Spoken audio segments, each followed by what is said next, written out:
पाठांग भूत जप में इसका विनियोग किया जाता है। ओम चंडिका देवी को नमस्कार है। मार्कंडेय जी ने कहा, हे पितामह, जो इस संसार में परम गोपनीय और मनुष्य की सब प्रकार से रक्षा करने वाला है और जो अब तक आपने दूसरे किसी के सामने प्रकट नहीं किया हो, ऐसा कोई साधन मुझे बताइए। ब्रह्मा जी बोले, हे ब्राह्मण, ऐसा साधन तो एक देवी का कवच ही हो सकता है, जो गोपनीय से भी परम गोपनीय, पवित्र और संपूर्ण प्राणियों का उपकार करने वाला है। महामुनि, उसे श्रवण करो। देवी की 9 मूर्तियां हैं, जिन्हें नव दुर्गा कहते हैं। उनके पृथक पृथक नाम बतलाए जाते हैं। प्रथम नाम शैलपुत्री है, दूसरी मूर्ति का नाम ब्रह्मचारिणी है, तीसरा स्वरूप चंद्रघंटा के नाम से प्रसिद्ध है, चौथी मूर्ति को कुष्मांडा कहते हैं, पांचवी दुर्गा का नाम स्कंद माता है, देवी के छठे रूप को कात्यायनी कहते हैं, सातवां कालरात्रि और आठवां स्वरूप महागौरी के नाम से प्रसिद्ध है, नवी दुर्गा का नाम सिद्धिदात्री है। ये सब नाम सर्वज्ञ महात्मा वेद भगवान के द्वारा ही प्रतिपादित हुए हैं। जो मनुष्य अग्नि में जल रहा हो, रणभूमि में शत्रुओं से घिर गया हो, विषम संकट में फंस गया हो और इस प्रकार भय से आतुर होकर जो भगवती दुर्गा की शरण में प्राप्त हुए हों, उनका कभी कोई अमंगल नहीं होता। युद्ध के समय संकट में पड़ने पर भी उनके ऊपर कोई विपत्ति नहीं दिखाई देती। उन्हें शोक, दुख और भय की प्राप्ति नहीं होती। जिन्होंने भक्तिपूर्वक देवी का स्मरण किया है, उनका निश्चय ही अभय उदय होता है। देवेश्वरी, जो तुम्हारा चिंतन करते हैं, उनकी तुम निसंदेह रक्षा करती हो। चामुंडा देवी प्रेत पर आरूढ़ होती है, वाराही भैंसे पर सवारी करती है, ऐन्द्रिका का वाहन ऐरावत हाथी है, वैष्णवी देवी गरुड़ पर ही आसन जमाती है, माहेश्वरी वृषभ पर आरूढ़ होती है, कुमारी का वाहन मयूर है, भगवान विष्णु की प्रियतमा लक्ष्मी देवी कमल के आसन पर विराजमान है और हाथों में कमल धारण किए हुए है। वृषभ पर आरूढ़ ईश्वरी देवी ने श्वेत रूप धारण कर रखा है। ब्राह्मी देवी हंस पर बैठी हुई है और सब प्रकार के आभूषणों से विभूषित है। इस प्रकार ये सभी माताएं सब प्रकार की योग शक्तियों से संपन्न हैं। इनके सिवा और भी बहुत सी देवियां हैं जो अनेक प्रकार के आभूषणों की शोभा से युक्त और नाना प्रकार के रत्नों से सुशोभित हैं। ये संपूर्ण देवियां क्रोध में भरी हुई हैं और भक्तों की रक्षा के लिए रथ पर बैठी दिखाई देती हैं।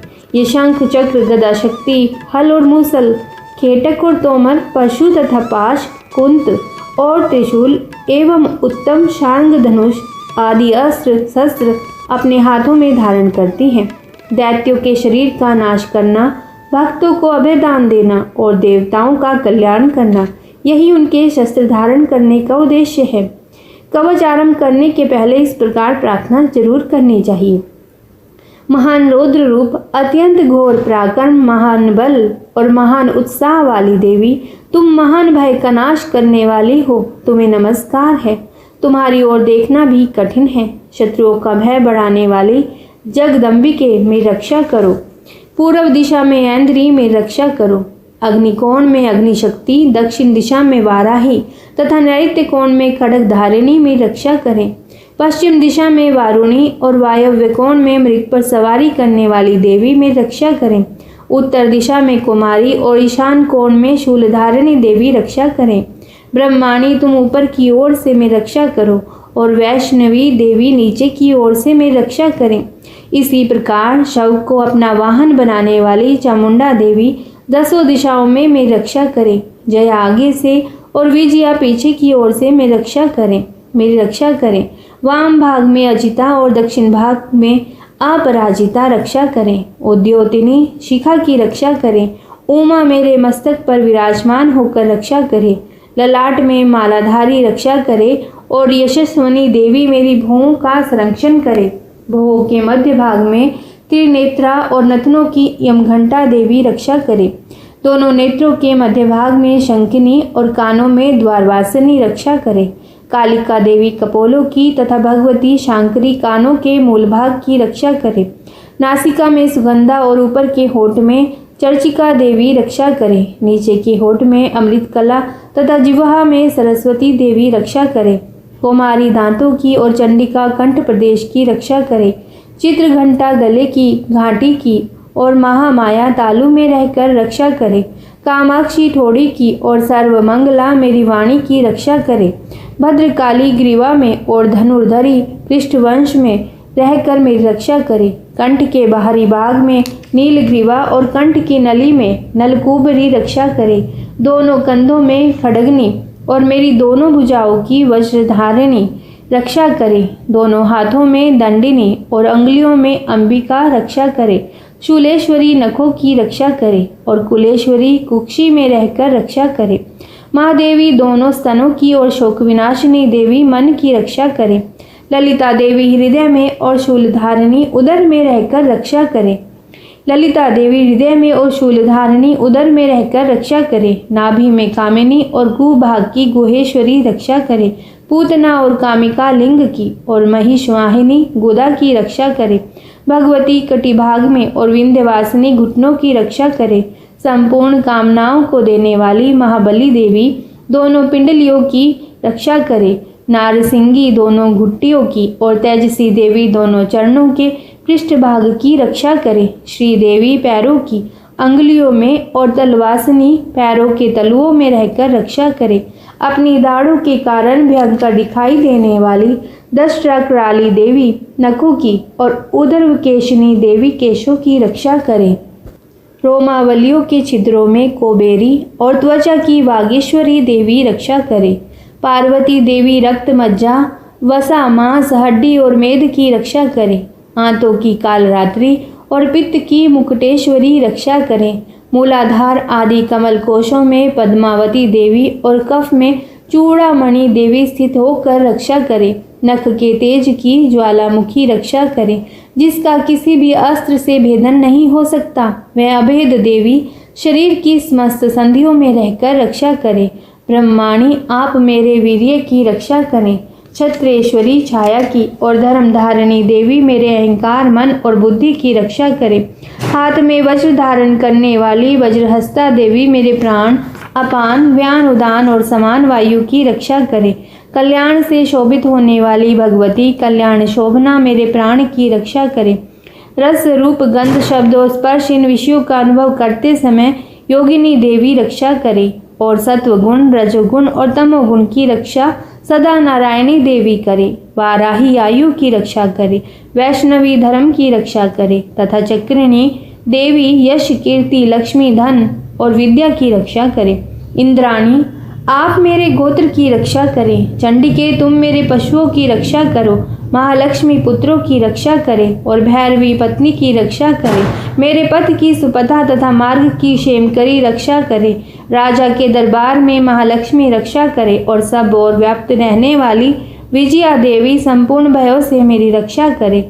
देवी जो स्थान कवच में नहीं कहा गया है अतएव रक्षा से रहित हैं, वह सब तुम्हारे द्वारा सुरक्षित हो, क्योंकि तुम विजयशालिनी हो और पापनाशिनी हो। यदि अपने शरीर का भला चाहे तो मनुष्य बिना कवच के कहीं एक पग भी न जाए, कवच का पाठ करके ही यात्रा करे।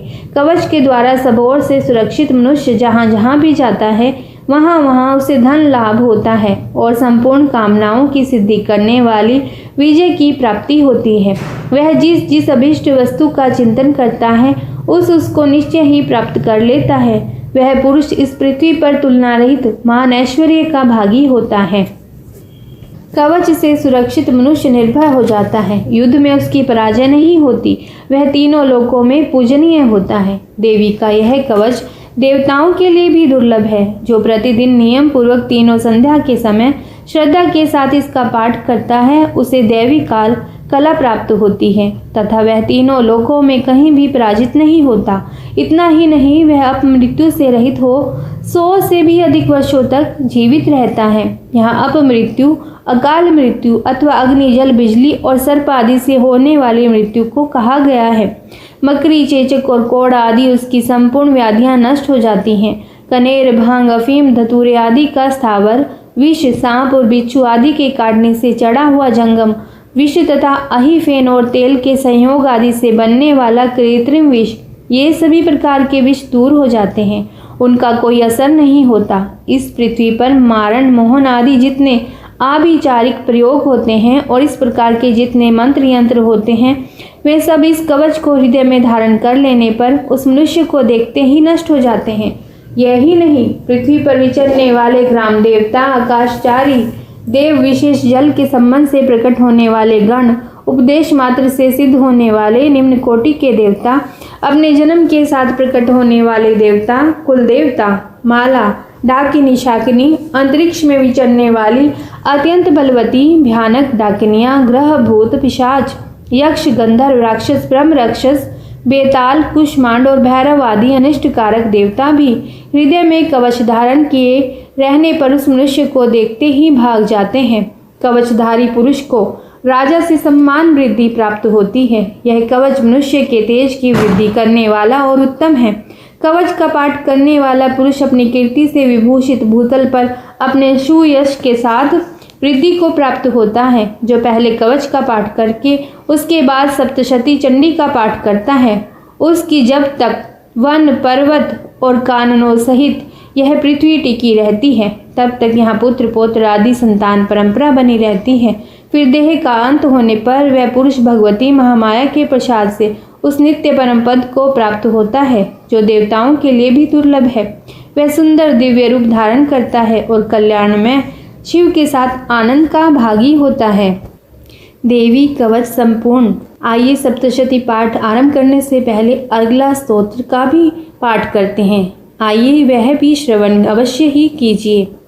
ओम। इस श्री अर्गला स्तोत्र मंत्र के विष्णु ऋषि अनुष्टुप छंद श्री महालक्ष्मी देवता हैं। श्री जगदम्बा की प्रीति के लिए सप्तशती के पाठांगभूत जप में इसका विनियोग किया जाता है। ये मंत्र है ओम चंडिका देवी को नमस्कार है। मार्कंडे जी कहते हैं जयंती मंगला काली भद्रकाली कपालिनी दुर्गा क्षमा शिवा धात्री स्वाहा और स्वधा, इन नामों से प्रसिद्ध जगदम्बिके तुम्हें मेरा नमस्कार हो। देवी चामुंडे तुम्हारी जय हो। संपूर्ण प्राणियों की पीड़ा हरने वाली देवी तुम्हारी जय हो। सब में व्याप्त रहने वाली देवी तुम्हारी जय हो। काल रात्रि तुम्हें नमस्कार हो। मधु और कैटब को मारने वाली और ब्रह्मा जी को वरदान देने वाली देवी तुम्हें नमस्कार है। तुम मुझे रूप दो, जय दो, यश दो और काम क्रोध आदि शत्रुओं का नाश करो। महिषासुर का नाश करने वाली और भक्तों को सुख देने वाली देवी तुम्हें नमस्कार है। तुम रूप दो, जय दो, यश दो और काम क्रोध आदि शत्रुओं का नाश करो। रक्त बीज का वध और चंडमुंड का विनाश करने वाली देवी तुम रूप दो, जय दो, यश दो और काम क्रोध आदि शत्रुओं का नाश करो। शुंभ और निशुंभ तथा धूम्रलोचन का मर्दन करने वाली देवी तुम रूप दो, जय दो, यश दो और काम क्रोध आदि शत्रुओं का नाश करो। सबके द्वारा वंदित युगल चरणों वाली और संपूर्ण सौभाग्य प्रदान करने वाली देवी तुम रूप दो, जय दो, यश दो और काम क्रोध आदि शत्रुओं का नाश करो। देवी तुम्हारे रूप और चरित्र अचिंत्य हैं। तुम समस्त शत्रुओं का नाश करने वाली हो। रूप दो, जय दो, यश दो और काम क्रोध आदि शत्रुओं का नाश करो। पापों को दूर करने वाली चंडिके जो भक्ति पूर्वक तुम्हारे चरणों में सर्वदा मस्तक झुकाते हैं, उन्हें रूप दो, जय दो, यश दो और उनके काम क्रोध आदि शत्रुओं का नाश करो। रोगों का नाश करने वाली चंडिके जो भक्ति पूर्वक तुम्हारी स्तुति करते हैं, उन्हें रूप दो, जय दो, यश दो और उनके काम क्रोध आदि शत्रुओं का नाश करो। चंडिके इस संसार में जो भक्ति पूर्वक तुम्हारी पूजा करते हैं, उन्हें रूप दो, जय दो, यश दो और उनके काम क्रोध आदि शत्रुओं का नाश करो। मुझे सौभाग्य और आरोग्य दो, परम सुख दो, रूप दो, जय दो, यश दो और मेरे काम क्रोध आदि शत्रुओं का नाश करो। जो मुझसे द्वेष रखते हैं उनका नाश और मेरे बल की वृद्धि करो। रूप दो, जय दो, यश दो और मेरे काम क्रोध आदि शत्रुओं का नाश करो। हे देवी मेरा कल्याण करो, मुझे उत्तम संपत्ति प्रदान करो। रूप दो, जय दो, यश दो और काम क्रोध आदि शत्रुओं का नाश करो। हे अंबिके, देवता और असुर दोनों ही अपने माथे के मुकुट की मणियों को तुम्हारे चरणों पर घिसते रहते हैं। तुम रूप दो, जय दो, यश दो और काम क्रोध आदि शत्रुओं का नाश करो। तुम अपने भक्त जन को विद्वान, यशस्वी और लक्ष्मीवान बनाओ और रूप दो, जय दो, यश दो और उसके काम क्रोध आदि शत्रुओं का नाश करो। प्रचंड दैत्यों के दर्प का दलन करने वाली चंडिके मुझ शरणागत को रूप दो, जय दो, यश दो और मेरे काम क्रोध आदि शत्रुओं का नाश करो। चतुर्मुख ब्रह्मा जी के द्वारा प्रशंसित चार भुजाधारिणी परमेश्वरी तुम रूप दो, जय दो, यश दो और काम क्रोध आदि शत्रुओं का नाश करो। देवी अंबिके, भगवान विष्णु नित्य निरंतर भक्ति पूर्वक तुम्हारी स्तुति करते रहते हैं। तुम रूप दो, जय दो, यश दो और काम क्रोध आदि शत्रुओं का नाश करो। हिमालय कन्या पार्वती के पति महादेव जी के द्वारा प्रशंसित होने वाली परमेश्वरी, तुम रूप दो, जय दो, यश दो और काम क्रोध आदि शत्रुओं का नाश करो। सचीपति इंद्र के द्वारा सद्भाव से पूजित होने वाली परमेश्वरी, तुम रूप दो, जय दो, यश दो और काम क्रोध आदि शत्रुओं का नाश करो। प्रचंड भुज दंड वाले दैत्यों का घमंड चूर करने वाली देवी, तुम रूप दो, जय दो, यश दो और काम क्रोध आदि शत्रुओं का नाश करो। देवी अंबिके, तुम अपने भक्तजनों को सदासीम आनंद प्रदान करती रहती हो। मुझे रूप दो, जय दो, यश दो और मेरे काम क्रोध आदि शत्रुओं का नाश करो। मन की इच्छा के अनुसार चलने वाली मनोहर पत्नी प्रदान करो, जो दुर्गम संसार सागर से तारने वाली तथा उत्तम कुल में उत्पन्न हुई हो। जो मनुष्य स्तोत्र का पाठ करके सप्तशती रूपी महास्तोत्र का पाठ करता है, वह सप्तशती की जप संख्या से मिलने वाले श्रेष्ठ फल को प्राप्त होता है। साथ ही वह प्रचुर संपत्ति भी प्राप्त कर लेता है। जय हो जगदम्बे माता की। अगला स्तोत्र संपूर्ण। आइए आरंभ करते हैं कीलक स्तोत्र। ओम। इस श्री कीलक मंत्र का शिव ऋषि अनुष्टुप छंद श्री महासरस्वती देवता है। श्री जगदम्बा की प्रीति के लिए सप्तशती के पाठंगभूत जप में इसका विनियोग किया जाता है। ओम चंडिका देवी को नमस्कार है। मार्कंडेय जी कहते हैं, विशुद्ध ज्ञान ही जिनका शरीर है, तीनों वेद ही जिनके 3 दिव्य नेत्र हैं, जो कल्याण प्राप्ति के हेतु तथा अपने मस्तक पर अर्धचंद्र का मुकुट धारण करते हैं, उन भगवान शिव को नमस्कार है। मंत्रों का जो अभी कीलक है, अर्थात मंत्रों की सिद्धि में विघ्न उपस्थित करने वाले शाप रूपी कीलक का जो निवारण करने वाला है, उस सप्तशती स्तोत्र को संपूर्ण रूप से जानना चाहिए। यद्यपि सप्तशती के अतिरिक्त अन्य मंत्रों के जप में भी जो निरंतर लगा रहता है, वह भी कल्याण का भागी होता है। उसके भी उच्चाटन आदि कर्म सिद्ध होते हैं तथा उससे भी समस्त दुर्लभ वस्तुओं की प्राप्ति हो जाती है। तथापि जो अन्य मंत्रों का जप न करके केवल इस सप्तशती नामक स्तोत्र से ही देवी की स्तुति करते हैं, उन्हें स्तुति मात्र से ही सच्चिदानंद स्वरूपिणी देवी सिद्ध हो जाती है। उन्हें अपने कार्य की सिद्धि के लिए मंत्र, औषधि तथा अन्य किसी साधन के उपयोग की आवश्यकता नहीं रहती। बिना जप के ही उनके उच्चाटन आदि समस्त अभिचारिक कर्म सिद्ध हो जाते हैं। इतना ही नहीं, उनकी संपूर्ण अभीष्ट वस्तुएं भी सिद्ध होती हैं। लोगों के मन में यह शंका थी कि जब केवल सप्तशती की उपासना से अथवा सप्तशती को छोड़कर अन्य मंत्रों की उपासना से भी समान रूप से सब कार्य सिद्ध होते हैं, तब इनमें श्रेष्ठ कौन सा साधन है। लोगों की शंका को सामने रखकर भगवान शंकर ने अपने पास आए हुए जिज्ञासुओं को समझाया कि यह सप्तशती नामक संपूर्ण स्तोत्र ही सर्वश्रेष्ठ और कल्याणमय है। तदनंतर भगवती चंडिका के सप्तशती नामक स्तोत्र को महादेव जी ने गुप्त कर दिया। सप्तशती के पाठ से जो पुण्य प्राप्त होता है, अन्य मंत्रों का जप करने वाला पुरुष भी यदि सप्तशती के स्तोत्र और जप का अनुष्ठान कर ले, तो वह भी पूर्ण रूप से ही कल्याण का भागी होता है। इसमें तनिक भी संदेह नहीं है। जो साधक कृष्ण पक्ष की चतुर्दशी अथवा अष्टमी को एकाग्रचित्त होकर भगवती की सेवा में अपना सर्वस्व समर्पित कर देता है और फिर उसे प्रसाद रूप से ग्रहण करता है, उसी पर भगवती प्रसन्न होती है, अन्यथा उनकी प्रसन्नता नहीं प्राप्त होती है। इस प्रकार सिद्धि के प्रतिबंध के रूप के कीलक के द्वारा महादेव जी ने स्तोत्र को कीलित कर रखा है। जो पूर्वोक्त रीति से निष्कीलन करके इस सप्तशती स्तोत्र का प्रतिदिन स्पष्ट उच्चारण पूर्वक पाठ करता है, वह मनुष्य सिद्ध हो जाता है, वही देवी का पार्षद होता है और वही गंधर्व भी होता है। सर्वत्र विचरते रहने पर भी संसार में उसे कहीं भी भय नहीं होता। वह अब मृत्यु के वश में नहीं पड़ता और देह त्यागने के अनंतर मोक्ष प्राप्त कर लेता है। अतः कीलन को जानकर उसका परिहार करके ही सप्तशती का पाठ आरंभ करें। जो ऐसा नहीं करता उसका नाश हो जाता है। इसीलिए कीलक और निष्कीलन का ज्ञान प्राप्त करने पर ही यह स्तोत्र निर्दोष होता है और विद्वान पुरुष इस निर्दोष स्तोत्र का ही पाठ आरंभ करते हैं। स्त्रियों में जो कुछ भी सौभाग्य आदि दृष्टिगोचर होता है, वह सब देवी के प्रसाद का ही फल है। अतः इस कल्याणमय स्तोत्र का सदा जप करना चाहिए। इस स्तोत्र का मंद स्वर से पाठ करने पर स्वल्प फल की प्राप्ति होती है और उच्च स्वर से पाठ करने पर पूर्ण फल की सिद्धि होती है। अतः उच्च स्वर से ही इसका पाठ आरंभ करना चाहिए।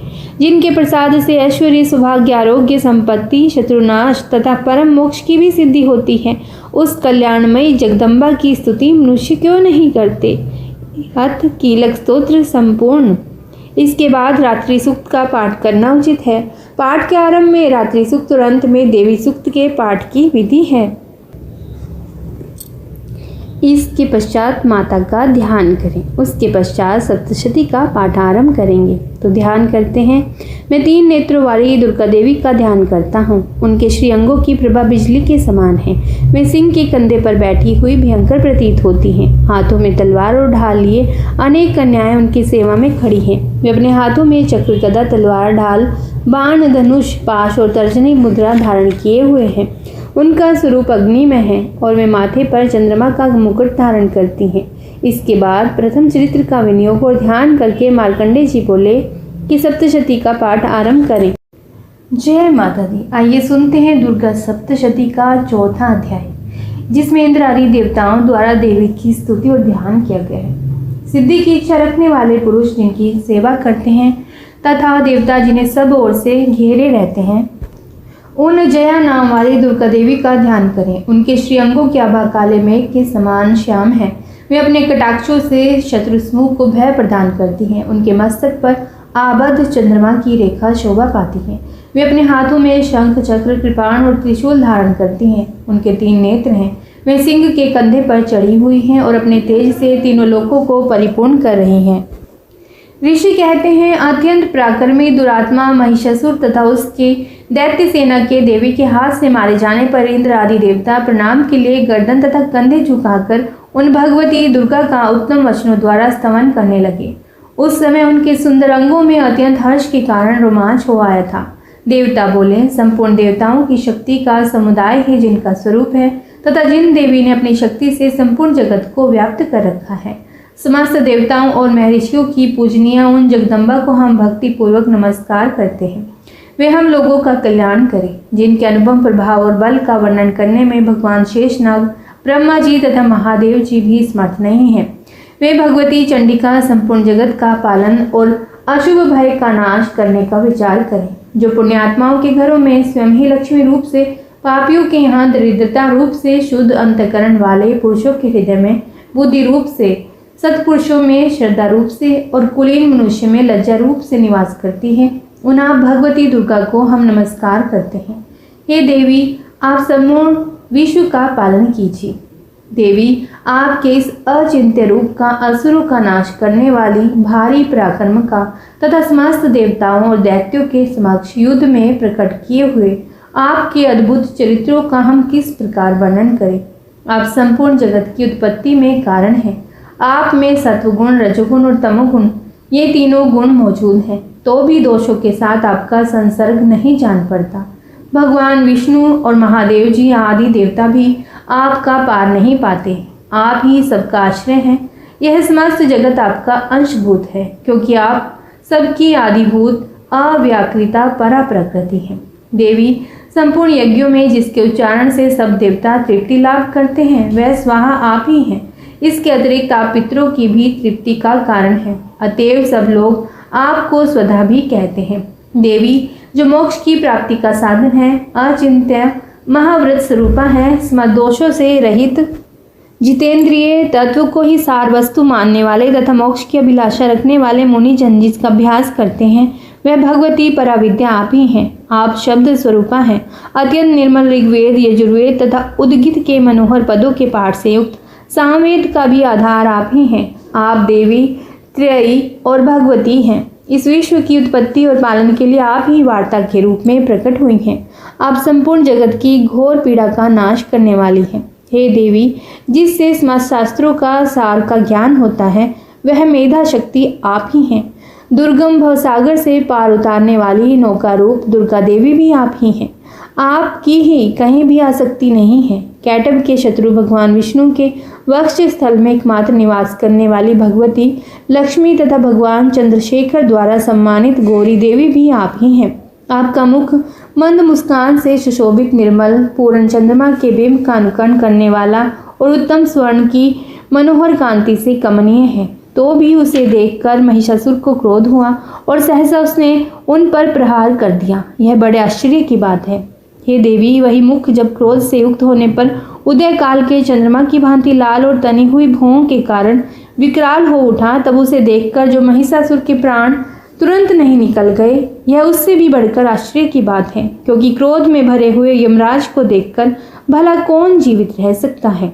हे देवी, आप प्रसन्न हो। परमात्मा स्वरूप आपके प्रसन्न होने पर जगत का अभय उदय होता है और क्रोध में भर जाने पर आप तत्काल ही कितने कुलों का सर्वनाश कर डालती हैं। यह बात अभी अनुभव में आई है, क्योंकि महिषासुर की यह विशाल सेना क्षण भर में आपके कोप से नष्ट हो गई है। सदा अभय उदय प्रदान करने वाली आप जिन पर प्रसन्न रहती हैं, वे ही देश में सम्मानित हैं। उन्हीं को धन और यश की प्राप्ति होती है। उन्हीं का धर्म कभी शिथिल नहीं होता तथा वे ही अपने रिष्ट पुरुष स्त्री पुत्र और प्रीतियों के साथ धन्य माने जाते हैं।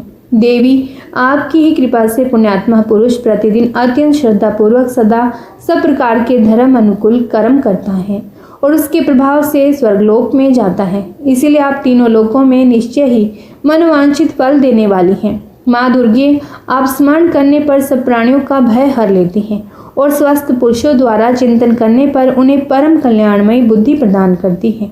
दुख, दरिद्रता और भय हरने वाली देवी, आपके सिवा दूसरा कौन है जिसका चित्त सबका उपकार करने के लिए सदा ही दयाद्र रहता हो। देवी, इन राक्षसों के मारने से संसार को सुख मिले तथा ये राक्षस चिरकाल तक नरक में रहने के लिए भले ही पाप करते रहे हों, इस समय संग्राम में मृत्यु को प्राप्त होकर स्वर्गलोक में जाएं, निश्चय ही यही सोचकर आप शत्रुओं का वध करती हैं। आप शत्रुओं पर शस्त्रों का प्रहार क्यों करती हैं? समस्त असुरों को दृष्टिपात मात्र से ही भस्म क्यों नहीं कर देती?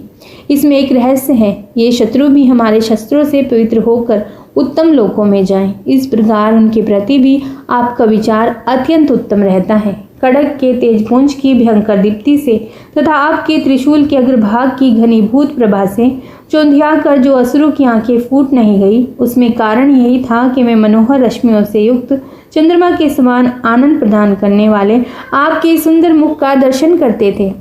देवी, आपका शील दुराचारियों के बुरे बर्ताव को दूर करने वाला है। साथ ही यह रूप ऐसा है जो कभी चिंतन में भी नहीं आ सकता और जिसकी कभी दूसरों से तुलना भी नहीं हो सकती, तथा आपका बल और पराक्रम तो उन दैत्यों का भी नाश करने वाला है जो कभी देवताओं के पराक्रम को भी नष्ट कर चुके थे। इस प्रकार आपने शत्रुओं पर भी अपनी दया ही प्रकट की है। वरदायिनी देवी, आपके इस पराक्रम की किसके साथ तुलना हो सकती है? तथा शत्रुओं को भय देने वाला एक अत्यंत मनोहर ऐसा रूप भी आपके सिवा और कहाँ है? हृदय में कृपा और युद्ध में निष्ठुरता, ये दोनों बातें तीनों लोकों के भीतर केवल आप में ही देखी गई हैं। माता, आपने शत्रुओं का नाश करके समस्त त्रिलोकी की रक्षा की है। उन शत्रुओं को भी युद्धभूमि में मारकर स्वर्गलोक में पहुंचाया है तथा उन्मत्त दैत्य से प्राप्त होने वाले हम लोगों के भय को भी दूर कर दिया है। आपको हमारा नमस्कार है। देवी, आप शूल से हमारी रक्षा करें। अंबिके, आप खड्ग से भी हमारी रक्षा करें तथा घंटा की ध्वनि और धनुष की टंकार से भी हम लोगों की रक्षा करें। चंडिके, पूर्व, पश्चिम और दक्षिण दिशा में आप हमारी रक्षा करें तथा ईश्वरी, अपने त्रिशूल को घुमाकर आप उत्तर दिशा में भी हमारी रक्षा करें। तीनों लोकों में आपके जो परम सुंदर और अत्यंत भयंकर रूप विचरते रहते हैं, उनके द्वारा भी आप हमारी तथा इस भूलोक की रक्षा करें। अंबिके, आपके कर पल्लवों में शोभा पाने वाले खड्ग, शूल और गदा आदि जो जो अस्त्र हों, उन सब के द्वारा आप सब ओर से हम लोगों की रक्षा करें। ऋषि मेधा कहते हैं, इस प्रकार जब देवताओं ने जगन्माता दुर्गा की स्तुति की और नंदनवन के दिव्य पुष्पों और गंध चंदन आदि के द्वारा उनका पूजन किया, फिर सब ने मिलकर जब भक्ति पूर्वक दिव्य धूपों की सुगंध निवेदन की, तब देवी ने प्रसन्न वदन होकर प्रणाम करते हुए सब देवताओं से कहा। देवी बोली, देवताओं, तुम सब लोग मुझसे जिस वस्तु की अभिलाषा रखते हो उसे मांगो। देवता बोले, भगवती ने हमारी सब इच्छा पूर्ण कर दी, अब कुछ भी बाकी नहीं है, क्योंकि हमारा यह शत्रु महिषासुर मारा गया। महेश्वरी, इतने पर भी यदि आप हमें और वर देना चाहती हैं तो हम जब जब आपका स्मरण करें तब तब आप दर्शन देकर हम लोगों के महान संकट दूर कर दिया करें तथा प्रसन्न मुखी अंबिके, जो मनुष्य इन स्तोत्रों द्वारा आपकी स्तुति करे, उसे वित्त, समृद्धि और वैभव देने के साथ ही उसकी धन और स्त्री आदि संपत्ति को भी बढ़ाने के लिए आप सदा हम पर प्रसन्न रहें। ऋषि कहते हैं, राजन, देवताओं ने जब अपने तथा जगत के कल्याण के लिए भद्रकाली देवी को इस प्रकार प्रसन्न किया, तब मैं तथास्तु कहकर वहीं अंतर्ध्यान हो गई। भूपाल, इस प्रकार पूर्व काल में तीनों लोकों का हित जानने वाली देवी जिस प्रकार देवताओं के शरीर से प्रकट हुई थी, वह सब कथा मैंने कह सुनाई।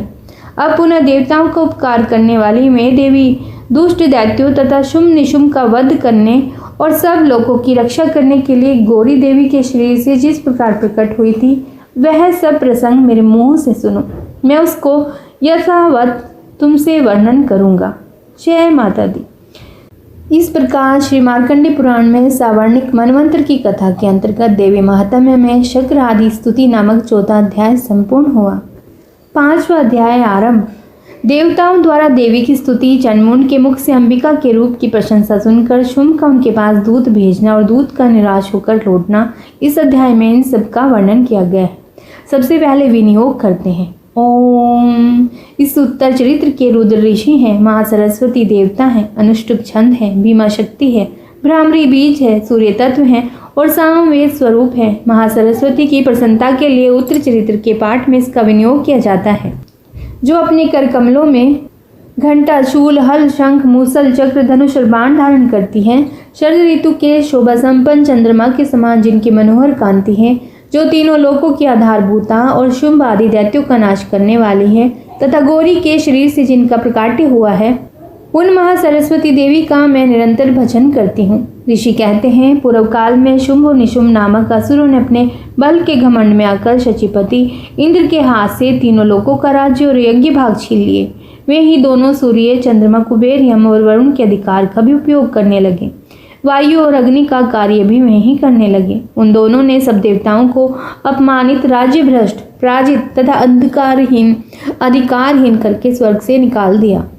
उन दोनों महान असुरों से तिरस्कृत देवताओं ने अपराजिता देवी का स्मरण किया और सोचा, जगदम्बा ने हम लोगों को वर दिया था कि आपत्ति काल में स्मरण करने पर मैं तुम्हारी सब विपत्तियों से तत्काल नाश कर दूंगी। मतलब मैं तुम्हारी सब आपत्तियों का तत्काल ही नाश कर दूंगी। यह विचार कर देवता गिरिराज हिमालय पर गए और वहां भगवती विष्णु माया की स्तुति करने लगी। देवता बोले, देवी को नमस्कार है, महादेवी शिवा को सर्वदा नमस्कार है, प्रकृति और भद्रा को प्रणाम है।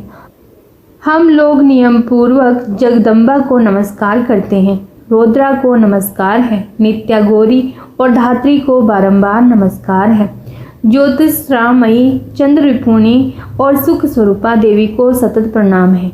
शरणागतों का कल्याण करने वाली वृद्धि और सिद्धि रूपा देवी को हम बारंबार नमस्कार करते हैं। नैऋति यानी कि राक्षसों की भी लक्ष्मी, राजाओं की भी लक्ष्मी तथा शर्वाणी शिवपत्नी स्वरूपा आप जगदम्बा को बार बार नमस्कार है। दुर्गा, दुर्गपारा, सारा, सर्वकारिणी, ख्याति, कृष्णा और धूम्रा देवी को सर्वदा नमस्कार है।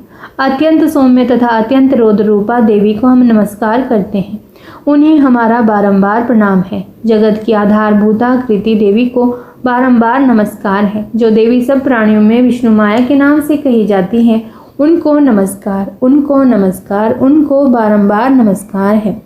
जो देवी सब प्राणियों में चेतना कहलाती हैं, उनको नमस्कार, उनको नमस्कार, उनको बारंबार नमस्कार।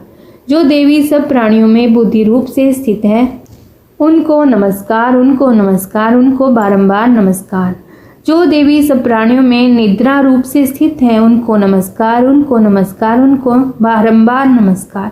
जो देवी सब प्राणियों में शुद्धा रूप से स्थित है, उनको नमस्कार, उनको नमस्कार, उनको बारंबार नमस्कार। जो देवी सब प्राणियों में छाया रूप से स्थित है, उनको नमस्कार, उनको नमस्कार, उनको बारंबार नमस्कार है। जो देवी सब प्राणियों में शक्ति रूप से स्थित है, उनको नमस्कार, उनको नमस्कार, उनको बारंबार नमस्कार है। जो देवी सब प्राणियों में तृष्णा रूप से स्थित है, उनको नमस्कार, उनको नमस्कार, उनको बारंबार नमस्कार है। जो देवी सब प्राणियों में शांति क्षमा रूप से स्थित है, उनको नमस्कार, उनको नमस्कार, उनको बारंबार नमस्कार है। जो देवी सब प्राणियों में जाति रूप से स्थित है, उनको नमस्कार, उनको नमस्कार, उनको बारंबार नमस्कार है। जो देवी सब प्राणियों में लज्जा रूप से स्थित है, उनको नमस्कार, उनको नमस्कार, उनको बारंबार नमस्कार है। जो देवी सब प्राणियों में शांति रूप से स्थित है, उनको नमस्कार, उनको नमस्कार, उनको बारंबार नमस्कार है। जो देवी सब प्राणियों में श्रद्धा रूप से स्थित है, उनको नमस्कार, उनको नमस्कार, उनको बारंबार नमस्कार है। जो देवी सब प्राणियों में कांति रूप से स्थित है, उनको नमस्कार, उनको नमस्कार, उनको बारंबार नमस्कार है। जो देवी सब प्राणियों में लक्ष्मी रूप से स्थित है, जो देवी सभी प्राणियों में लक्ष्मी रूप से स्थित है उनको नमस्कार, उनको नमस्कार, उनको बारंबार नमस्कार है। जो देवी सब प्राणियों में वृत्ति रूप से स्थित है उनको नमस्कार, उनको नमस्कार, उनको बारंबार नमस्कार है। जो देवी सब प्राणियों में स्मृति रूप से स्थित है उनको नमस्कार, उनको नमस्कार, उनको बारंबार नमस्कार है। जो देवी सब प्राणियों में दया रूप से स्थित है उनको नमस्कार, उनको नमस्कार, उनको बारंबार नमस्कार है।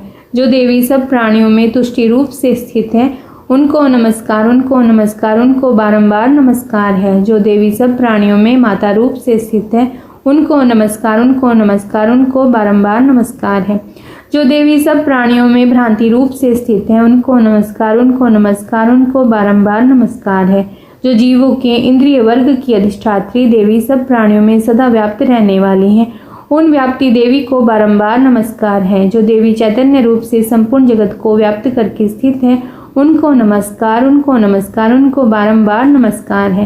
पूर्व काल में अपने अभिष्ट की प्राप्ति होने से देवताओं ने जिनकी स्तुति की तथा देवराज इंद्र ने बहुत दिनों तक जिनका सेवन किया वह कल्याण की साधनभूता ईश्वरी हमारा कल्याण और मंगल करे तथा सारी आपत्तियों का नाश कर डाले। उदंड दैत्य से सताए हुए हम सभी देवता जिन परमेश्वरी को इस समय नमस्कार करते हैं तथा जो भक्ति से विनम्र पुरुषों द्वारा स्मरण की जाती है और तत्काल ही संपूर्ण विपत्तियों का नाश कर देती हैं, वे जगदम्बा हमारा संकट दूर करे। ऋषि कहते हैं, राजन इस प्रकार जब देवता स्तुति कर रहे थे उस समय पार्वती देवी गंगा जी के जल में स्नान करने के लिए वहां आई। उन सुंदर भुवों वाली भगवती ने देवताओं से पूछा, आप लोग यहाँ किसकी स्तुति करते हैं? तब उन्हीं के शरीर कोश से प्रकट हुई शिवा देवी बोली, शुंभ दैत्य से तिरस्कृत और युद्ध में निशुंभ से पराजित हो यहाँ एकत्रित हुए ये समस्त देवता यहाँ मेरी ही स्तुति कर रहे हैं। पार्वती जी के शरीर कोश से अंबिका का प्रादुर्भाव हुआ था, इसीलिए वे समस्त लोकों में कौशिकी कही जाती हैं। कौशिकी के प्रकट होने के बाद पार्वती देवी का शरीर काले रंग का हो गया, अतः वे हिमालय पर रहने वाली कालिका देवी के नाम से विख्यात हुई। तदनंतर शुंभ निशुंभ के भृत्य चंड मुंड वहां आए और उन्होंने परम मनोहर रूप धारण करने वाली अंबिका देवी को देखा। फिर वे शुंभ के पास जाकर बोले, महाराज एक अत्यंत मनोहर स्त्री है जो अपनी दिव्य कांति से हिमालय को प्रकाशित कर रही है। वैसा उत्तम रूप कहीं किसी ने भी नहीं देखा होगा। असुरेश्वर पता लगाइए वह देवी कौन है और उसे ले लीजिए। स्त्रियों में तो वह रतन है, उसका प्रत्येक अंग बहुत ही सुंदर है तथा वह अपने श्री अंगों की प्रभा से संपूर्ण दिशाओं में प्रकाश फैला रही है। दैत्यराज अभी वह हिमालय पर ही मौजूद है, आप उसे देख सकते हैं। प्रभु तीनों लोकों में मणि, हाथी और घोड़े आदि जितने भी रतन हैं वे सब इस समय आपके घर में शोभा पाते हैं। हाथियों में रतनभूत ऐरावत, यह पारिजात का वृक्ष और यह उच्च श्रवा घोड़ा, यह सब आपने इंद्र से ले लिया है। हंसों से जुता हुआ यह विमान भी आपके आंगन में शोभा पाता है। यह रतनभूत अद्भुत विमान जो पहले ब्रह्मा जी के पास था अब आपके यहाँ लाया गया है। यह महापद्म नामक निधि आप कुबेर से छीन लाए हैं। समुद्र ने भी आपको किंजलिनकिनी नामक माला भेंट की है जो केसरों से सुशोभित है और जिसके कमल कभी कुमलाते नहीं हैं। और स्वर्ण की वर्षा करने वाला वरुण का छत्र भी आपके घर में शोभा पाता है तथा यह श्रेष्ठ रथ जो पहले प्रजापति के अधिकार में था अब आपके पास मौजूद है। दैत्येश्वर मृत्यु की उत्क्रांति दा नाम वाली शक्ति भी आपने छीन ली है तथा वरुण का पाश और समुद्र में होने वाले सब प्रकार के रतन आपके भाई निशुंभ के अधिकार में है।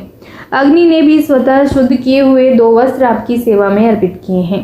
दैत्यराज इस प्रकार सभी रतन आपने एकत्र कर लिए हैं। फिर जो यह स्त्रियों में रतन रूप कल्याणमयी देवी है इसे आप क्यों नहीं अपने अधिकार में कर लेते? ऋषि कहते हैं, चंडमुंड का यह वचन सुनकर शुंभ ने महादैत्य सुग्रीव को दूत बनाकर देवी के पास भेजा और कहा, तुम मेरी आज्ञा से उसके सामने ये बातें कहना और ऐसा उपाय करना जिससे वह प्रसन्न होकर शीघ्र ही यहाँ आ जाए। यह दूत पर्वत के अत्यंत रमणीय प्रदेश में जहाँ देवी मौजूद थी गया और मधुरवाणी में कोमल वचन बोला। दूत बोला, देवी दैत्यराज शुंभ इस समय तीनों लोकों के परमेश्वर हैं। मैं उन्हीं का भेजा हुआ दूत हूँ और यहाँ तुम्हारे ही पास आया हूँ। उनकी आज्ञा सदा सब देवता एक स्वर से मानते हैं, कोई उसका उल्लंघन नहीं कर सकता। वे संपूर्ण देवताओं को परास्त कर चुके हैं। उन्होंने तुम्हारे लिए जो संदेश दिया है उससे सुनो। संपूर्ण त्रिलोकी मेरे अधिकार में है। देवता भी मेरी आज्ञा के अधीन चलते हैं। संपूर्ण यज्ञ के भागों को मैं ही पृथक पृथक भोगता हूँ। तीनों लोकों में जितने श्रेष्ठ रत्न हैं वे सब मेरे अधिकार में हैं। देवराज इंद्र का वाहन ऐरावत, जो हाथियों में रत्न के समान है, मैंने छीन लिया है। क्षीर सागर का मंथन करने से जो अश्वरतन उच्च श्रवा प्रकट हुआ था, उसे देवताओं ने मेरे पैरों पर पड़कर समर्पित किया है। सुंदरी, उनके सिवा और भी जितने रत्नभूत पदार्थ देवताओं, गंधर्वों और नागों के पास थे, वे सब मेरे ही पास आ गए हैं। हे देवी, हम लोग तुम्हें संसार की स्त्रियों में रत्न मानते हैं, अतः तुम हमारे पास आ जाओ, क्योंकि रत्नों का उपभोग करने वाले हम ही हैं। चंचल कटाक्षों वाली सुंदरी, तुम मेरी या मेरे भाई महापराक्रमी निशुंभ की सेवा में आ जाओ, क्योंकि तुम रत्न स्वरूपा हो। मेरा वरण करने से तुम्हें तुलना रहित महान ऐश्वर्य की प्राप्ति होगी। अपनी बुद्धि से विचार कर तुम मेरी पत्नी बन जाओ। ऋषि कहते हैं, दूत के यूं कहने पर कल्याणमयी भगवती दुर्गा देवी, जो इस जगत को धारण करती है, मन ही मन गंभीर भाव से मुस्कुराई और इस प्रकार बोली। देवी ने कहा, दूत, तुमने सत्य कहा है, इसमें तनिक भी मिथ्या नहीं है। शुंभ तीनों लोकों का स्वामी है और निशुंभ भी उसी के समान पराक्रमी है, किंतु इस विषय में मैंने जो प्रतिज्ञा कर ली है उसे मिथ्या कैसे करूं? मैंने अपनी अल्प बुद्धि के कारण पहले से जो प्रतिज्ञा कर रखी है उसे सुनो। जो मुझे संग्राम में जीत लेगा, जो मेरे अभिमान को चूर्ण कर देगा तथा संसार में जो मेरे समान बलवान होगा, वही मेरा स्वामी होगा। इसीलिए शुंभ अथवा महादैत्य निशुंभ स्वयं ही यहाँ पधारे और मुझे जीत कर शीघ्र ही मेरा पाणी ग्रहण कर ले। इसमें विलंब की क्या आवश्यकता है? दूत बोला, देवी, तुम घमंड में भरी हो, मेरे सामने ऐसी बातें मत करो। तीनों लोकों में कौन ऐसा पुरुष है जो शुंभ निशुंभ के सामने खड़ा हो सके? देवी, अन्य दैत्यों के सामने भी सारे देवता युद्ध में नहीं ठहर सकते, फिर तुम अकेली स्त्री होकर कैसे ठहर सकती हो? जिन शुंभ आदि दैत्यों के सामने इंद्र आदि सब देवता भी युद्ध में खड़े नहीं हुए, उनके सामने तुम स्त्री होकर कैसे जाओगी? इसीलिए तुम मेरे ही कहने से शुंभ निशुंभ के पास चली चलो। ऐसा करने से तुम्हारे गौरव की रक्षा होगी, अन्यथा जब मैं केश पकड़कर घसीटेंगे तब तुम्हें अपनी प्रतिष्ठा खोकर जाना पड़ेगा। देवी ने कहा, तुम्हारा कहना ठीक है, शुंभ बलवान है और निशुंभ भी बड़े पराक्रमी है, किंतु क्या करूं, मैंने पहले बिना सोचे समझे प्रतिज्ञा कर ली है। अतः अब तुम जाओ, मैंने तुमसे जो कुछ कहा है वह सब दैत्यराज से आदरपूर्वक कहना, फिर वे जो उचित जान पड़े करें। जय माता दी। इस प्रकार श्री मार्कंडेय पुराण में सामान्य मनवंतर की कथा के अंतर्गत देवी महात्म्य में देवी दूत संवाद नामक 5वां अध्याय पूरा हुआ। 6ठा अध्याय आरंभ। इसमें धूम्रलोचन वध के बारे में वर्णन किया गया है। सबसे पहले ध्यान करते हैं। मैं सर्वज्ञेश्वर भैरव के अंग में निवास करने वाली परम उत्कृष्ट पद्मावती देवी का चिंतन करती हूँ। वे नागराज के आसन पर बैठी हैं। नागों के फणों में सुशोभित होने वाली मणियों की विशाल माला से उनकी देहलता उद्भासित हो रही है। सूर्य के समान उनका तेज है। 3 नेत्र उनकी शोभा बढ़ा रहे हैं। वे हाथों में माला, कुंभ, कपाल और कमल लिए हुए तथा उनके मस्तक में अर्ध चंद्र का मुकुट सुशोभित है। आगे ऋषि कहते हैं, देवी का यह कथन सुनकर दूत को बड़ा अमर्ष हुआ और उसने दैत्यराज के पास जाकर सब समाचार विस्तार पूर्वक कह सुनाया। दूत के उस वचन को सुनकर दैत्यराज कुपित हो उठा और दैत्य सेनापति धूम्रलोचन से बोला, धूम्रलोचन, तुम शीघ्र अपनी सेना साथ लेकर जाओ और उस दुष्टा के केश पकड़कर घसीटते हुए उसे बलपूर्वक यहाँ ले आओ। उसकी रक्षा करने के लिए यदि कोई दूसरा खड़ा हो तो वह देवता, यक्ष अथवा गंधर्व ही क्यों ना हो, उसे अवश्य मार डालना। ऋषि कहते हैं, शुंभ के इस प्रकार आज्ञा देने पर वह धूम्रलोचन दैत्य 60,000 असुरों की सेना को साथ लेकर वहां से तुरंत चल दिया। वहां पहुंचकर उसने हिमालय पर रहने वाली देवी को देखा और ललकार कर कहा, अरे तू शुंभ निशुंभ के पास चल। यदि इस समय प्रसन्नतापूर्वक मेरे स्वामी के पास नहीं चलेगी तो मैं बलपूर्वक झोंटा पकड़कर घसीटते हुए तुझे ले चलूंगा। देवी बोली, तुम्हें दैत्यों के राजा ने भेजा है, तुम स्वयं भी बलवान हो और तुम्हारे साथ विशाल सेना भी है। ऐसी दशा में यदि मुझे बलपूर्वक ले चलोगे तो मैं तुम्हारा क्या कर सकती हूँ। ऋषि कहते हैं, देवी के यूं कहने पर असुर धूम्रलोचन उनकी ओर दौड़ा। तब अंबिका ने हुम शब्द के उच्चारण मात्र से उसे भस्म कर दिया। फिर तो क्रोध में भरी हुई दैत्यों की विशाल सेना और अंबिका ने एक दूसरे पर तीखे साइकों, शक्तियों तथा फरसों की वर्षा आरंभ कर दी। इतने में ही देवी का वाहन सिंह क्रोध में भरकर भयंकर गर्जना करके गर्दन के बालों को हिलाता हुआ असुरों की सेना में कूद पड़ा। सिंह कुछ दैत्यों को पंजों की मार से, कितनों को अपने जबड़ों से और कितने ही महादैत्यों को पटक कर होठ की दाढ़ों से घायल करके मार डाला। उस सिंह ने अपने नखों से कितनों के पेट फाड़ डाले और थप्पड़ मारकर कितनों के सिर धड़ से अलग कर दिए। कितनों की भुजाएं और मस्तक काट डाले तथा अपनी गर्दन के बाल हिलाते हुए उसने दूसरे दैत्यों के पेट फाड़कर उनका रक्त चूस लिया। अत्यंत क्रोध में भरे हुए देवी के वाहन उस महाबली सिंह ने क्षण भर में ही असुरों की सारी सेना का संहार कर डाला। शुंभ ने जब सुना कि देवी ने धूम्रलोचन असुर को मार डाला तथा उसके सिंह ने सारी सेना का सफाया कर डाला, तब उस दैत्यराज को बड़ा क्रोध हुआ। उसका होठ कांपने लगा। उसने चंड और मुंड नामक 2 महादैत्यों को आज्ञा दी, हे चंड और हे मुंड, तुम लोग बहुत बड़ी सेना लेकर वहां जाओ। उस देवी के झोंटे पकड़कर अथवा से बांधकर शीघ्र यहाँ ले आओ। यदि इस प्रकार उसको लाने में संदेह हो तो युद्ध में सब प्रकार के अस्त्र शस्त्रों तथा समस्त आसुरी सेना का प्रयोग करके उसकी हत्या कर डालना। उस दुष्टा की हत्या होने तथा सिंह के मारे जाने पर उस अंबिका को बांधकर साथ ले शीघ्र ही लौट आना। जय माता दी। इस प्रकार श्री मार्कंडे पुराण में सावर्णिक मनवंतर की कथा के अंतर्गत देवी माहात्म्य में धूम्रलोचन वध नामक 6वां अध्याय संपूर्ण हुआ। 7वां अध्याय आरंभ। इसमें चंड और मुंड के वध का वर्णन किया गया है। सबसे पहले माता का ध्यान करते हैं। मैं मातंगी देवी का ध्यान करती हूँ। वे रत्नमय सिंहासन पर बैठकर पढ़ते हुए तोते का मधुर शब्द सुन रही हैं। उनके शरीर का वर्ण श्याम है। वे अपना एक पैर कमल पर रखे हुए हैं और मस्तक पर अर्धचंद्र धारण करती हैं तथा कलहार पुष्पों की माला धारण किए वीणा बजाती हैं। वे लाल रंग की साड़ी पहने हाथ में शंख में पात्र लिए हुए हैं। उनके बदन पर मधु का हल्का हल्का प्रभाव जान पड़ता है और ललाट में बेंदी शोभा दे रही है। आगे ऋषि कहते हैं, तदनंतर शुंभ की आज्ञा पाकर वे चंड मुंड आदि दैत्य चतुरंगनी सेना के साथ अस्त्र शस्त्रों से सुसज्जित हो चल दिए। फिर गिरिराज हिमालय के स्वर्ण में ऊंचे शिखर पर पहुंचकर उन्होंने सिंह पर बैठी देवी को देखा। वे मंद मंद मुस्कुरा रही थी। उन्हें देखकर दैत्य लोग तत्परता से पकड़ने का उद्योग करने लगे। किसी ने धनुष तान लिया, किसी ने तलवार संभाली और कुछ लोग देवी के पास आकर खड़े हो गए। तब अंबिका ने उन शत्रुओं के प्रति बड़ा क्रोध किया।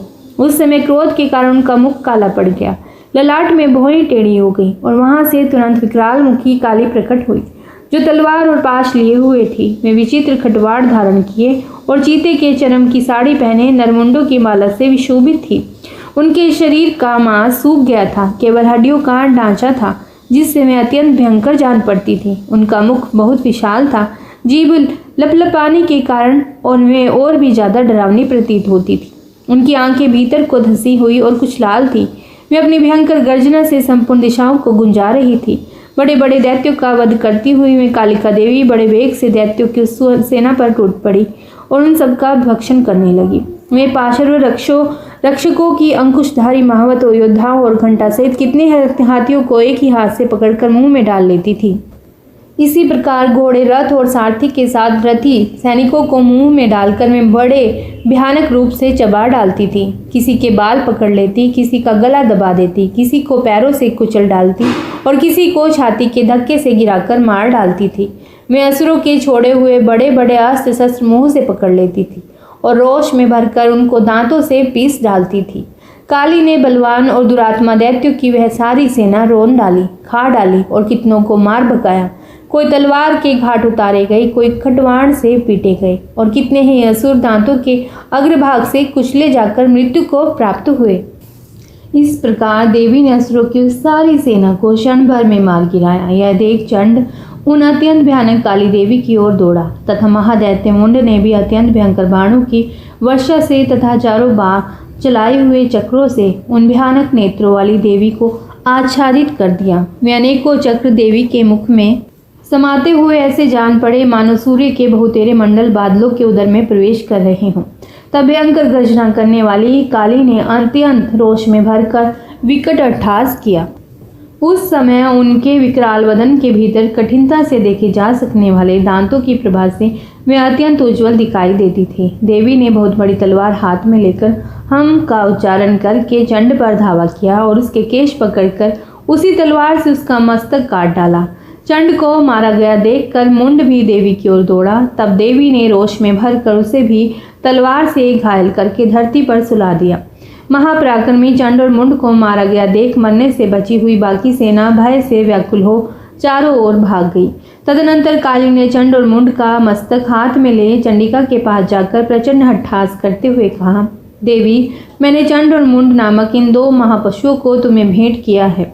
अब युद्ध यज्ञ में तुम निशुंभ और निशुंभ का स्वयं ही वध करना।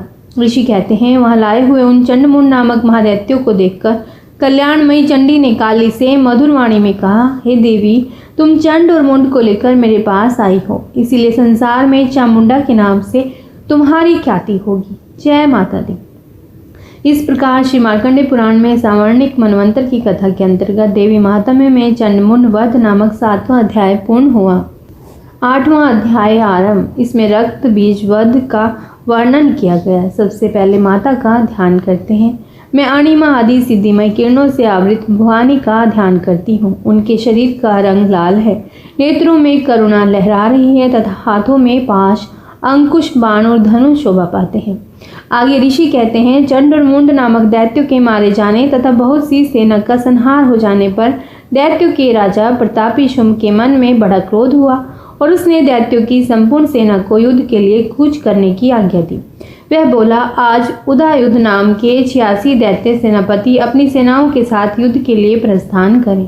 कंबू नाम वाले दैत्यों के 84 सेना नायक अपनी वाहनी से घिरे हुए यात्रा करें। 50 कोटि वीर्य कुल के और 100 धौम्र कुल के असुर सेनापति मेरी आज्ञा से सेना सहित कूच करें। कालक, दोर, हरिदेव, मौर्य और काल के असुर भी युद्ध के लिए तैयार होकर मेरी आज्ञा से तुरंत प्रस्थान करें। भयानक शासन करने वाला असुर राज शुंभ इस प्रकार आज्ञा देकर सहस्त्रों बड़ी बड़ी सेनाओं के साथ युद्ध के लिए प्रस्थित हुआ। उसकी अत्यंत भयंकर सेना आती देख चंडिका ने अपने धनुष की टंकार से पृथ्वी और आकाश के बीच का भाग गुंजा दिया। राजन, तदनंतर देवी के सिंह ने भी बड़े जोर से दहाड़ना आरंभ कर दिया। फिर अंबिका ने घंटे के शब्द से उस ध्वनि को और भी बढ़ा दिया। धनुष की टंकार, सिंह की दहाड़ और घंटे की ध्वनि से संपूर्ण दिशाएं गूंज उठी। उस भयंकर शब्द से काली ने अपने विकराल मुख को और भी बढ़ा लिया और इस प्रकार में विजयिनी हुई। उस तुमुल नाद को सुनकर दैत्यों की सेना ने चारों ओर से आकर चंडिका देवी, सिंह तथा काली देवी को क्रोधपूर्वक घेर लिया। राजन, इसी बीच में असुरों के विनाश तथा देवताओं के अभ्युदय के लिए ब्रह्मा, शिव, कार्तिकेय, विष्णु तथा इंद्र आदि देवों की शक्तियां जो अत्यंत पराक्रम और बल से संपन्न थी, उनके शरीरों से निकलकर उन्हीं के रूप में चंडिका देवी के पास गई। जिस देवता का जैसा रूप, जैसी वेशभूषा और जैसा वाहन है, ठीक वैसे ही साधनों से संपन्न हो उसकी शक्ति असुरों से युद्ध करने के लिए आई। सबसे पहले हंस युक्त विमान पर बैठी हुई अक्ष सूत्र और कमंडलों से सुशोभित ब्रह्मा जी की शक्ति उपस्थित हुई, जिसे ब्रह्माणी कहते हैं। महादेव जी की शक्ति वृषभ पर आरूढ़ होकर हाथों में श्रेष्ठ त्रिशूल धारण किए, महानाग का कंकण पहने, मस्तक पर चंद्ररेखा से विभूषित हो वहां आ पहुंची। कार्तिकेय जी की शक्ति रूपा जगदम्बिका उन्हीं का रूप धारण किए हुए श्रेष्ठ मयूर पर आरूढ़ हो हाथ में शक्ति लिए दैत्य से युद्ध करने के लिए आई। इसी प्रकार भगवान विष्णु की शक्ति गरुड़ पर विराजमान होकर शंख, चक्र, गदा, शांग, धनुष तथा खड्ग हाथों में लिए वहां आई। अनुपम यज्ञ वारा का रूप धारण करने वाले श्री हरि की जो शक्ति है, वह भी वारा शरीर धारण करके वहां उपस्थित हुई। नारसिंह की शक्ति भी नृसिंह के समान शरीर धारण करके वहां आई। उसकी गर्दन के बालों के झटके से आकाश के तारे बिखरे पड़ते थे। इसी प्रकार इंद्र की शक्ति वज्र हाथ में लिए गजराज ऐरावत पर बैठकर आई। उसके भी सहस्त्र नेत्र थे। इंद्र का जैसा रूप है वैसा ही उसका भी था। तदनंतर उन देव शक्तियों से घिरे हुए महादेव जी ने चंडिका से कहा, मेरी प्रसन्नता के लिए तुम शीघ्र ही इन असुरों का संहार करो।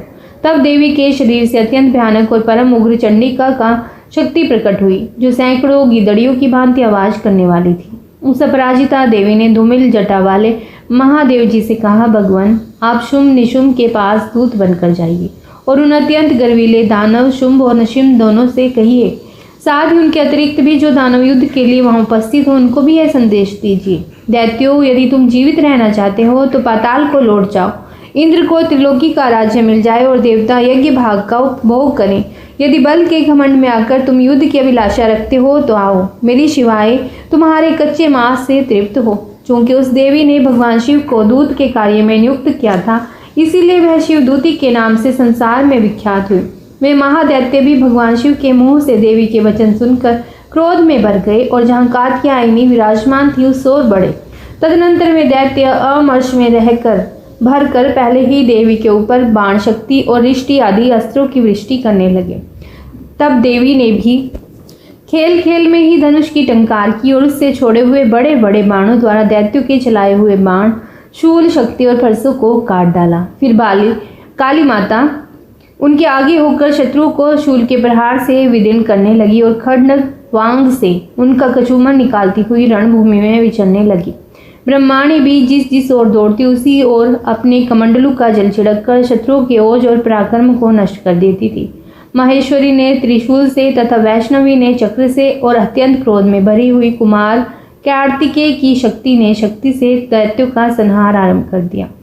इंद्र शक्ति के वज्र प्रहार से विदीर्ण हो सैकड़ों दैत्य दानव रक्त की धारा बहाते हुए पृथ्वी पर सो गए। वाराही शक्ति ने कितनों को अपनी थूथुन की मार से नष्ट किया। दाढ़ों के अग्रभाग से कितनों की छाती छेद डाली तथा कितने ही दैत्य उसके चक्र की चोट से विदीर्ण होकर गिर पड़े। नारसिंही भी दूसरे महादैत्यों को अपने नखों से विदीर्ण करके खाती और सिंहनाद से दिशाओं और आकाश को गुंजाती हुई युद्ध क्षेत्र में विचरने लगी। कितने ही असुर शिवदूती के प्रचंड हठ्ठास से अत्यंत भयभीत हो पृथ्वी पर गिर पड़े और गिरने पर उन्हें शिवदूती ने उस समय अपना ग्रास बना लिया। इस प्रकार क्रोध में भरे हुए मातृगणों को नाना प्रकार के उपायों से बड़े बड़े असुरों का मर्दन करते देख दैत्य सैनिक भाग खड़े हुए। मातृगणों से पीड़ित दैत्यों को युद्ध से भागते देख रक्तबीज नामक महादैत्य क्रोध में भरकर युद्ध करने के लिए आया। उसके शरीर से जब रक्त की बूंद पृथ्वी पर गिरती तब उसी के समान शक्तिशाली एक दूसरा महादैत्य पृथ्वी पर पैदा हो जाता। महासुर रक्तबीज हाथ में गदा लेकर इंद्र शक्ति के साथ युद्ध करने लगा। तब ऐन्द्री ने अपने वज्र से रक्तबीज को मारा। वज्र से घायल होने पर उसके शरीर से बहुत सा रक्त चूने लगा और उससे उसी के समान रूप तथा पराक्रम वाले योद्धा उत्पन्न होने लगे। उसके शरीर से रक्त की जितनी बूंदें गिरी उतने ही पुरुष उत्पन्न हो गए। वे सब रक्तबीज के समान ही वीर्यवान, बलवान तथा पराक्रमी थे। वे रक्त से उत्पन्न होने वाले पुरुष भी अत्यंत भयंकर अस्त्र शस्त्रों का प्रहार करते हुए वहां मातृगणों के साथ घोर युद्ध करने लगे। पुनः वज्र के प्रहार से जब उसका मस्तक घायल हुआ तब रक्त बहने लगा और उससे हजारों पुरुष उत्पन्न हो गए। वैष्णवी ने युद्ध में रक्त बीज पर चक्र का प्रहार किया तथा ऐन्द्री ने उसे दैत्य सेनापति को गदा से चोट पहुंचाई। वैष्णवी के चक्र से घायल होने पर उसके शरीर से जो रक्त बहा और उससे जो उसी के बराबर आकार वाले सहस्र महादैत्य प्रकट हुए उनके द्वारा संपूर्ण जगत व्याप्त हो गया। कुमारी ने शक्ति से, वाराही ने खड्ग से और महेश्वरी ने त्रिशूल से महादैत्य रक्तबीज को घायल किया। क्रोध में भरे हुए उस महादैत्य रक्तबीज ने भी गदा से सभी मातृ शक्तियों पर पृथक पृथक प्रहार किया। शक्ति और शूल आदि से अनेक बार घायल होने पर जो उसके शरीर से रक्त की असुर उत्पन्न हुए। इस प्रकार उस महादैत्य के रक्त से प्रकट हुए असुरों द्वारा संपूर्ण जगत व्याप्त हो गया। इससे उन देवताओं को बड़ा भय हुआ। देवताओं को दास देख चंडिका ने काली से शीघ्रता पूर्वक कहा, चामुंडे तुम अपना मुख और भी फैलाओ तथा मेरे शस्त्रपात से गिरने वाले रक्त बिंदुओं और उनसे उत्पन्न होने वाले महादैत्यों को तुम अपने इस उतावले मुख से खा जाओ। इस प्रकार रक्त से उत्पन्न होने वाले महादैत्यों का भक्षण करती हुई तुम रण में विचरती रहो। ऐसा करने से उस दैत्य का सारा रक्त क्षीण हो जाने पर वह स्वयं भी नष्ट हो जाएगा। उन भयंकर दैत्यों को जब तुम खा जाओगी तब दूसरे नए दैत्य उत्पन्न नहीं हो सकेंगे। काली से यूं कहकर चंडिका देवी ने शूल से रक्त बीज को मारा और काली ने अपने मुख में उसका रक्त ले लिया। तब उसने वहां चंडिका पर गदा से प्रहार किया, किंतु उस गदापात ने देवी को तनिक भी वेदना नहीं पहुंचाई।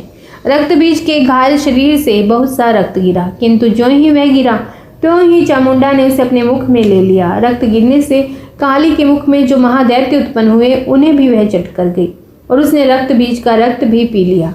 तदनंतर देवी ने रक्त बीज को, जिसका रक्त चामुंडा ने पी लिया था, वज्र, बाण, खड्ग तथा रिष्टि आदि से मार डाला।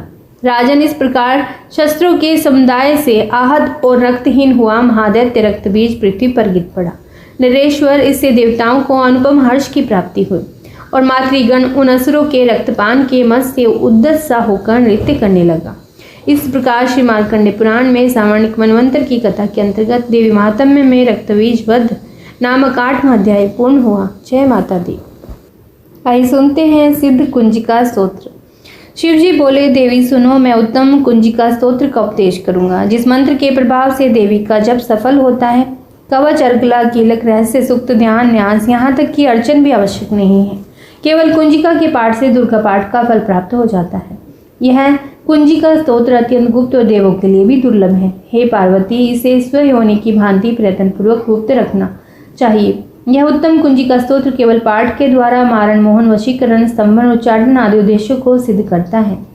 मंत्र: ओम ऐं क्लीं, ओम ऐं ह्रीं क्लीं चामुंडाय विच्चे, ओम ग्लौं हूं क्लीं जूं स, ज्वाले ज्वाले ज्वल ज्वल प्रज्वल प्रज्वल, ऐं ह्रीं क्लीं चामुंडाय विच्चे, ज्वल हम सम लं क्षम पट स्वाहा। मंत्र में आए बीजों का अर्थ जानना ना संभव है, ना आवश्यक और न वांछनीय, केवल जप ही पर्याप्त है। हे रुद्र स्वरूपिणी, तुम्हें नमस्कार है। हे मधु दैत्य को मारने वाली, तुम्हें नमस्कार है। कैटभ विनाशिनी को नमस्कार। महिषासुर को मारने वाली देवी, तुम्हें नमस्कार है। शुंभ का हनन करने वाले और निशुंभ को मारने वाली, तुम्हें नमस्कार है। हे महादेवी, मेरे जप को जागृत और सिद्ध करो। अहंकार के रूप में सृष्टि स्वरूपिणी, ह्रीम के रूप में सृष्टि पालन करने वाली, क्लीम के रूप में काम रूपिणी तथा निखिल ब्रह्मांड की बीज रूपिणी देवी, तुम्हें नमस्कार है। चामुंडा के रूप में चंड विनाशिनी और एकार के रूप में तुम वर देने वाली हो। विच्चे रूप में तुम नित्य ही अभय देती हो। इस प्रकार ऐं ह्रीम क्लीम चामुंडा विच्चे तुम इस मंत्र का स्वरूप हो। धाम धीम धूम के रूप में दुर्जटी यानी कि शिव की तुम पत्नी हो। वाम वीम वूम के रूप में तुम वाणी की अधीश्वरी हो। क्राम क्रीम क्रूम के रूप में कालिका देवी, शाम शिम शुम के रूप में मेरा कल्याण करो। हुम हुम हुंकार स्वरूपिणी, जम जम जम जम्बनादिनी, भ्राम भ्रीम भ्रूम के रूप में हे कल्याणकारिणी भैरवी भवानी, तुम्हें बार बार प्रणाम। अम कम चम टम तम पम यम शम वीम दुम एम वीम हम क्षम दिजाग्रम, इन सबको तोड़ो और दीप्त करो स्वाहा। पाम पीम पूम के रूप में तुम पार्वती पूर्णा हो। खाम खीम खूम के रूप में तुम खेचरी यानी कि आकाश चारिणी अथवा खेचरी मुद्रा हो। साम सीम सूम स्वरूपिणी सप्त शती देवी के मंत्र को मेरे लिए सिद्ध करो। यह कुंजिका स्तोत्र मंत्र को जगाने के लिए है। इसे भक्तिहीन पुरुष को नहीं देना चाहिए। हे पार्वती, से गुप्त रखो। हे देवी, जो बिना कुंजिका के सप्तशती का पाठ करता है उसे उसी प्रकार सिद्धि नहीं मिलती जिस प्रकार वन में रोना निरर्थक होता है। जय माता दी। इस प्रकार श्री रुद्रयामल के गौरी तंत्र में शिव पार्वती संवाद में सिद्ध कुंजिका स्तोत्र संपूर्ण हुआ। आइए आरती करते हैं। ओम जय अम्बे गौरी मैया, जय श्यामा गौरी, तुमको निश दिन ध्यावत हरि ब्रह्मा शिवरी। ओम जय अम्बे गौरी, मांग सिंदूर विराजत, टीको मृग मद को मैया, टीको मृग मद को। उज्ज्वल से दो नैना, उज्ज्वल से दो नैना, चंद्र बदननी को। ओम जय अम्बे गौरी, कनक समान कलेवर, रक्तंबर राजे मैया, रक्तंबर राजे।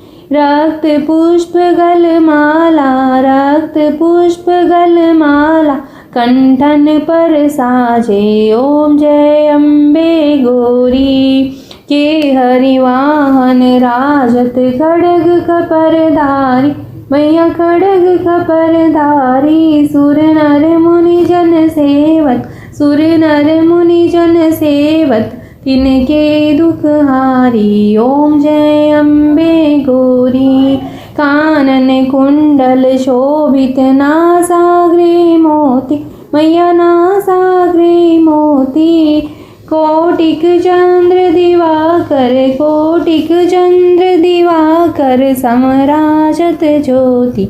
ओम जय अम्बे गौरी, शुंभ निशुंभ विदारे महिषासुर घाती मैया, महिषासुर घाती। धूम्र विलोचन नैना, धूम्र विलोचन नैना, निश दिन मदमाती। ओम जय अम्बे गौरी, चंड मुंड संहारे, शोणित बीज हरे मैया, शोणित बीज हरे।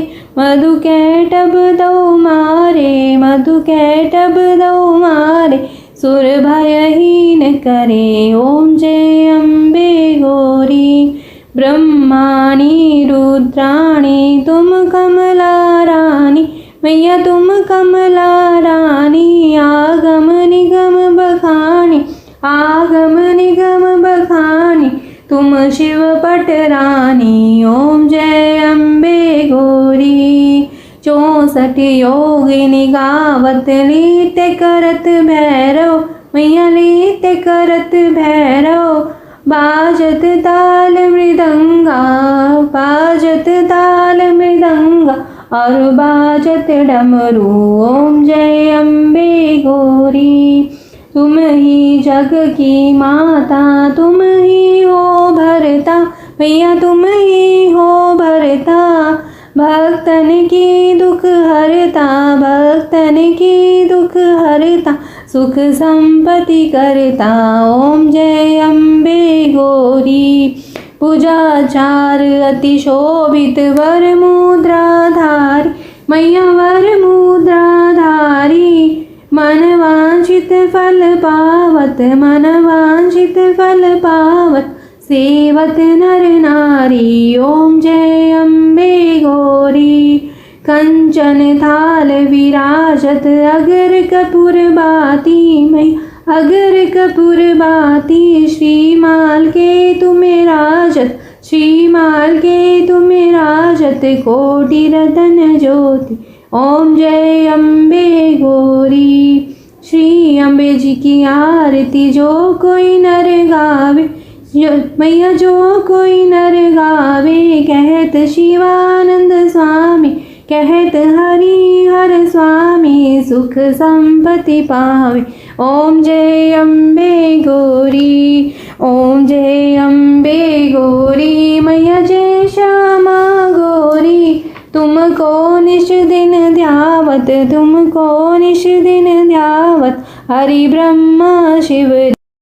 इसके पश्चात माता से क्षमा याचना करें। जो भी भूल चूक हुई है हमारे इस पाठ को करते हुए, ध्यान को करते हुए, माता रानी हमें क्षमा करिए। हमें इतना ज्ञान नहीं है कि आपकी कैसे पूजा की जाए, कैसे भोग लगाया जाए, कैसे अर्चना की जाए। विधि विधान हमें नहीं पता। हमें जो भी आता है हमने उसी के अनुसार आपका पूजा पाठ किया है। अगर हमसे कोई भूल चूक हुई हो तो माता रानी अपने बच्चे समझकर